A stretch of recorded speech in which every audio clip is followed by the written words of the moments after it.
Hello Aira. Wow, బాగుంది. ఈరోజు మీ స్కూల్లో ఇండిపెండెన్స్ డే సెలబ్రేషన్స్ కదా?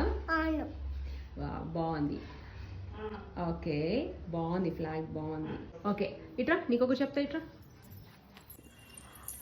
అసలు మనము ఈరోజు ఎందుకు సెలబ్రేట్ చేసుకుంటాం చెప్పు? ఇండిపెండెన్స్ డే ఎందుకు సెలబ్రేట్ చేసుకుంటాం చెప్పు?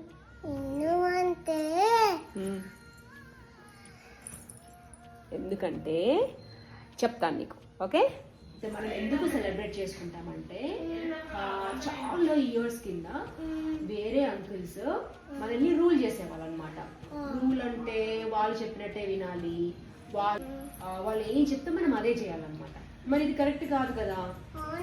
అప్పుడు మన అంకుల్స్ ఏం చేశారంటే, నో ఇది కరెక్ట్ కాదు, మీరు చెప్పినట్టుగా మేము వినము, మాకు ఫ్రీడమ్ కావాలి, మీ చేతిలో వద్దు అని చెప్పి వాళ్ళు బాగా ఫైట్ చేశారనమాట.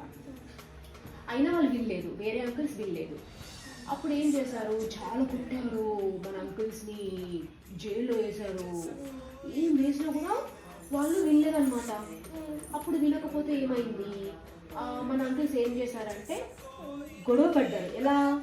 కొట్టడం తిట్టడం కాదు, ఇలా అంటే నాన్ వాయిలెన్స్, అంటే సైలెంట్గా ఏమి తినకుండా ఇలా ఇలా ఉంటూ, అప్పుడప్పుడు మీకు కావాల్సింది, మీరు నా దగ్గరకు వచ్చి ఏదైనా కావాలి అంటే నా దగ్గర సైలెంట్గా వార్ చేస్తారు కదా, అవి మాట్లాడకుండా అలా చేశారనమాట మన అంకుల్స్. అప్పుడు వేరే అంకుల్స్ ఏం చేశారు, ఓకే మీ ఫ్రీడమ్ మీరు తీసేసుకోండి, మీకు ఇచ్చేసామని చెప్పి మనకి ఫ్రీడమ్ ఇచ్చేసి వెళ్ళిపోయారు వాళ్ళు. అందుకే మనం ఈరోజు ఫ్రీడమ్ని సెలబ్రేట్ చేసుకుంటాం. మనకు ఫ్రీడమ్ ఇచ్చారు కదా, అందుకే మనం ఈరోజు హ్యాపీ ఇండిపెండెన్స్ డే చేసుకుంటాం అనమాట. రిపబ్లిక్ డే కాదు, హ్యాపీ ఇండిపెండెన్స్ డే. అందుకే మనం వాళ్ళందరినీ గుర్తు చేసుకుంటూ ఈరోజు సెలబ్రేట్ చేసుకుంటాం అనమాట.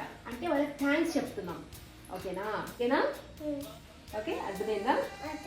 సరే, ఇప్పుడు అందరికీ బాయ్ చెప్పి జై హింద్ చెప్పే. బాయ్ అందరికీ, జై హింద్.